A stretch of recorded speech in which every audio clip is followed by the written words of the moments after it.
Surat SOG અને crime બ્રાન્ચનું surprise checking. શહેરમાં પીપલોદ, વેસુ, અલથાણ, પાલ વિસ્તારમાં સરપ્રાઇઝ ચેકિંગ. તમામ વિસ્તારોમાં આવેલ ચા કેફે તે ઉપરાંત પાનના ગલ્લા ઉપર સરપ્રાઇઝ ચેકિંગ હાથ ધરાયો. રાત્રે 11 વાગ્યા બાદ પણ પોતાની દુકાને ખુલ્લી રાખતા હોય છે તેમાં લોકોને રાત્રે 11 વાગ્યા બાદ પોતાની દુકાનો બંધ કરવા માટે ઘટક સૂચનાઓ આપી છે. તે ઉપરાંત ત્યાં બેઠા તમામ લોકોને પોલીસે સમજાવ્યા પણ છે. ખાસ કરીને રાત્રિ દરમિયાન કેટલાક અસામાજિક તત્વો દ્વારા આવી જગ્યા ઉપર ગેરપ્રવૃત્તિઓ કરતા હોય છે. નશાની હાલતમાં તેઓ મોટી ઘટનાઓને પણ અંજામ આપતા હોય છે, જેથી તકેદારીના ભાગરૂપે પોલીસ દ્વારા સરપ્રાઇઝ ચેકિંગ હાથ ધરવામાં આવ્યું હતું. ચેતનજી બુંદેલા, TV 18 ન્યૂઝ, સુરત. આખી હકીકત એવી છે કે જે અડાજણ, પાલ, અલથાણ, વેસુ, પીપલોદ આ બધા એરિયાઓમાં એક એવો ટ્રેન્ડ ચાલી રહ્યો છે કે ભાઈ ચાયની પેલી કાફે હોય અને એની અંદર સ્મોકિંગ ઝોન બનાવેલા હોય અને લોકો મોટી પ્રમાણમાં રાત્રે મોડે સુધી 1 વાગ્યા 2 વાગ્યા સુધી બેસી રહેતા હોય. તો આ લોકોને આજે વોર્ન કરવામાં આવેલા છે કે ભાઈ રાત્રે 11 પછી નોર્મલી કોઈ પણ સારા ઘરના વ્યક્તિઓ એ ફરતા ન હોય. તો આજે તમામ જેટલા પણ એના આવા માલિકો છે એને પણ વોર્ન કરવામાં આવેલા છે.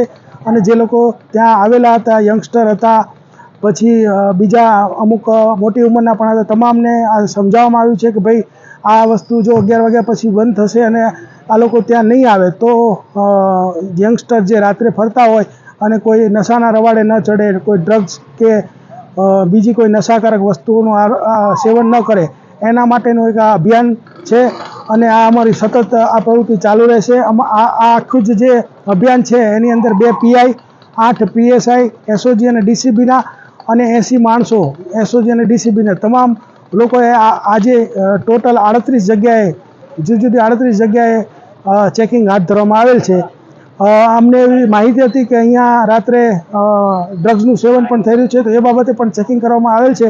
પરંતુ એવું કંઈ હજી અત્રે મળી આવેલ નથી. પરંતુ સતત અમારી આ સર્ચિંગની કાર્યવાહી ચાલુ રહેશે અને જો એવું કોઈ પણ નશાકારક કે ગેરકાયદેસર જે કાયદાથી પ્રતિબંધિત એવું કંઈ પણ મળશે તો કાયદેસરની કાર્યવાહી કરવામાં આવશે. સર, અત્યાર સુધી કઈ જગ્યાએ અત્યારે જે પાલ છે, અડાજણ છે, પછી વેસુ છે, પીપલોદ છે, અલથાણ આ બધી જગ્યાઓએ જ્યાં જ્યાં આવા ઝોન બનાવેલા છે એ તમામ ઝોનની ડિટેલની અંદર એની અંદર સર્ચ કરવામાં આવેલ છે અને એના માલિકોને પૂછપરછ કરવામાં આવેલ છે અને એના DVR પણ ચેક કરવામાં